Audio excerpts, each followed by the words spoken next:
Welcome back to a new episode in my series RedAux Reviews, where me and sometimes the kids create brief 5-minute only reviews of the games we've been playing.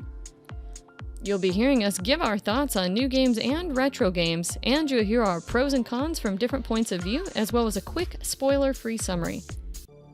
Today, we're reviewing Gradius III for the Super Nintendo. Gradius III is a side-scrolling shoot-'em-up game, aka shmup, published by Konami. The third in the series, obviously, Gradius III was first published as an arcade game and then ported to the Super Nintendo, where it reached North American markets in 1991. Known for its one-hit deaths and absolute banger tracks, Gradius III shines in the Super Nintendo library as both a difficult and engaging game.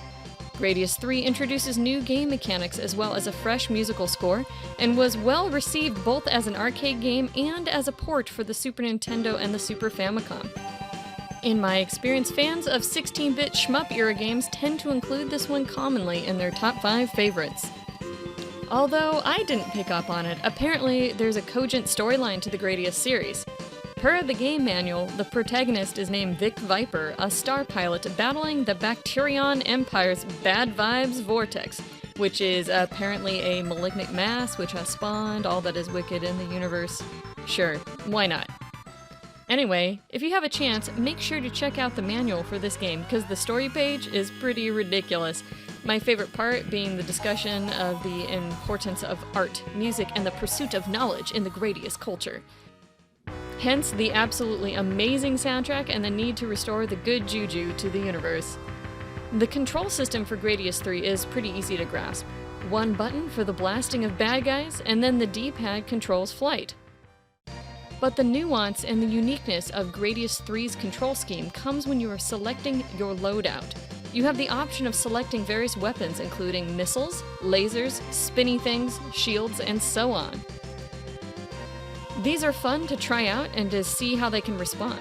There's also an essential speed up feature which addresses how fast your spaceship can go, and is nearly a requirement later on in the game to advance.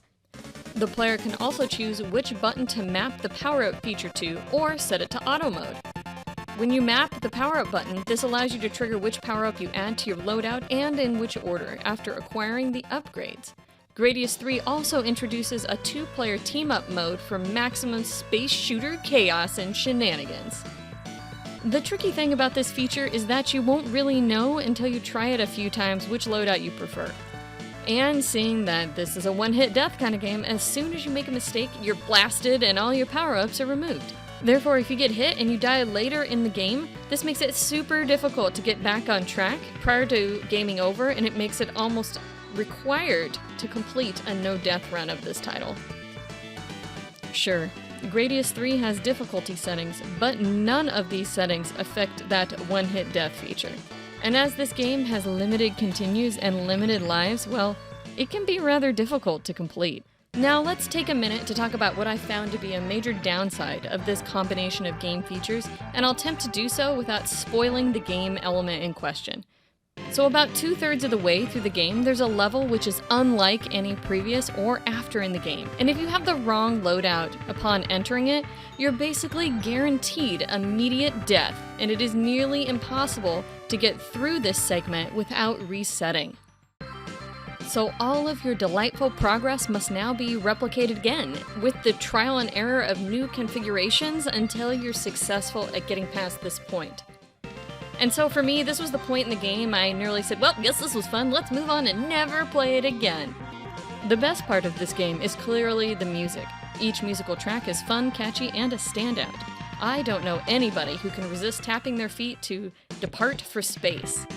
In fact, the music to Gradius as a series is so popular that there was a Gradius arcade soundtrack special release in 2002.